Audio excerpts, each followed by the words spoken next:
now to show everyone what I'm going to be using today.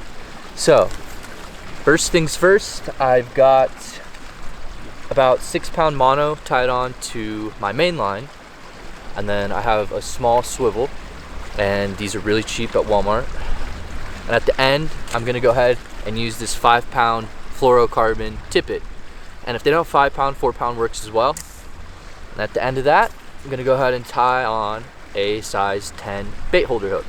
I'm going to be putting on 2 salmon eggs, and if this doesn't work or if it stops working, I'm going to go ahead and use this fire corn. The reason why I get multiple different style baits, lures, etc.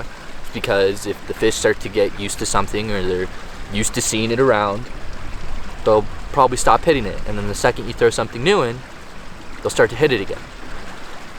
I will typically throw split shots depending on how deep the water is, but as everyone can see, the water is super low right now, so I'm just going to throw this on with no split shots, and I guarantee that'll work. So let's get rigged up and see how it goes.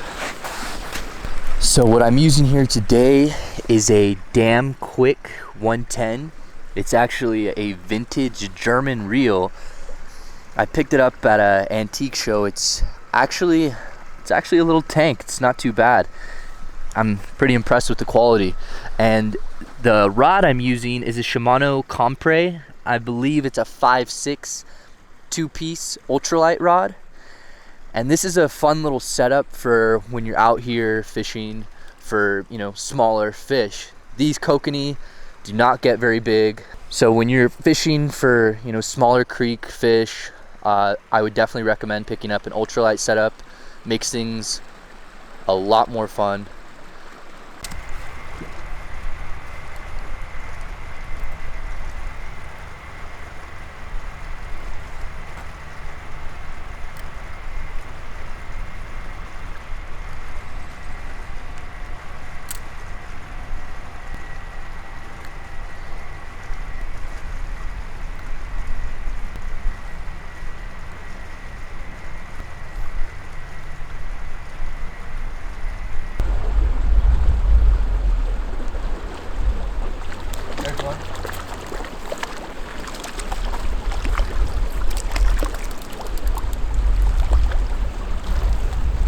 A little bit of fight left in these guys.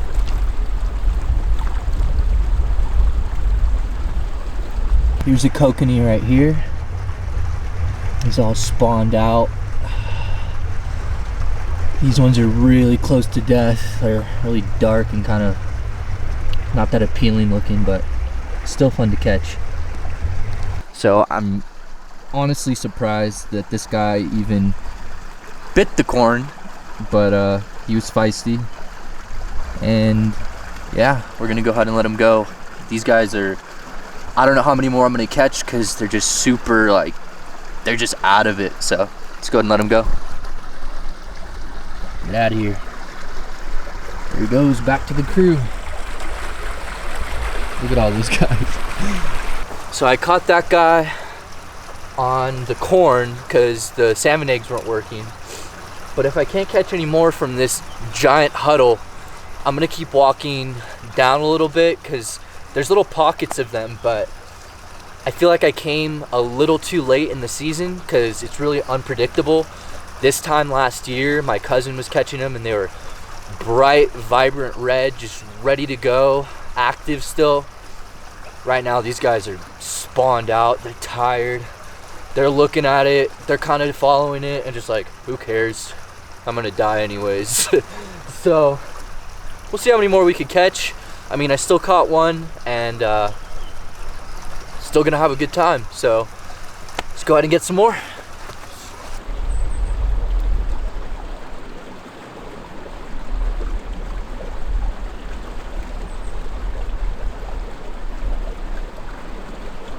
Oh, that one took it. I missed him.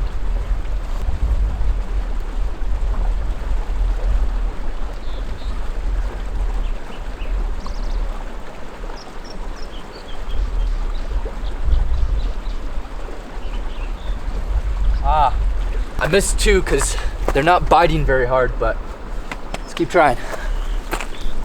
when you throw this in little running streams of water is just throw it upstream, let it drift down, and just keep doing it. And if the water's low enough like this where you could see the fish bite, just wait till the fish bites and hook them, and you got yourself a fish.